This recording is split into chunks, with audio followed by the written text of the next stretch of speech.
ಕ್ರಿಸ್ತೇಸುವಿನ ನಾಮದಲ್ಲಿ ಎಲ್ಲರಿಗೂ ಶಾಂತಿ ಸಮಾಧಾನ ಲಭಿಸಲಿ. ಈ ದಿನದ ಶುಭ ಸಂದೇಶ ವಿಶುದ್ಧ ಮತ್ತಾಯ ಅಧ್ಯಾಯ 23 ವಾಚನಗಳು 23ರಿಂದ 26. ಆ ಕಾಲದಲ್ಲಿ ಧರ್ಮಶಾಸ್ತ್ರಿಗಳನ್ನು ಫರಿಸಾಯರನ್ನು ಉದ್ದೇಶಿಸಿ ಹೀಗೆಂದರು.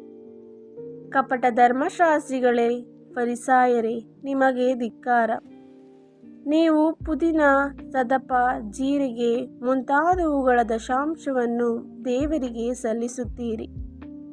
ಆದರೆ ಧರ್ಮಶಾಸ್ತ್ರದಲ್ಲಿ ಪ್ರಮುಖವಾದ ನ್ಯಾಯ, ನೀತಿ, ದಯೆ, ದಾಕ್ಷಿಣ್ಯ, ಪ್ರಾಮಾಣಿಕತೆ ಇವುಗಳನ್ನು ಬದಿಗೊತ್ತೀರಿ.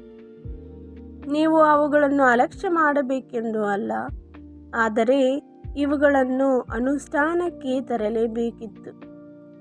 ಅಂಧ ನಿರ್ದೇಶಕರೇ, ನೀವು ಸೊಳ್ಳೆಯನ್ನೇನೋ ಸೋಸುತ್ತೀರಿ, ಆದರೆ ಒಂಟೆಯನ್ನೇ ನುಂಗಿಬಿಡುತ್ತೀರಿ. ಕಪಟ ಧರ್ಮಶಾಸ್ತ್ರಿಗಳೇ ಮತ್ತು ಫರಿಸಾಯರೇ, ನಿಮಗೆ ಧಿಕ್ಕಾರ. ನೀವು ನಿಮ್ಮ ತಟ್ಟೆ ಲೋಟಗಳನ್ನು ಹೊರಭಾಗಗಳನ್ನೇನೋ ಶುಚಿ ಮಾಡುತ್ತೀರಿ, ಆದರೆ ಅವುಗಳ ಒಳಭಾಗ ಕೊಳೆ ಹಾಗೂ ಲೋಭದ ಗಳಿಕೆಗಳಿಂದ ತುಂಬಿ ಹೋಗಿದೆ. ಕುರುಡ ಫರಿಸಾಯನೇ, ಮೊದಲು ತಟ್ಟೆ ಲೋಟಗಳ ಒಳಭಾಗವನ್ನು ತೊಳೆ, ಆಗ ಅವುಗಳ ಹೊರಭಾಗವು ಶುಚಿಯಾಗುವುದು ಎಂದರು.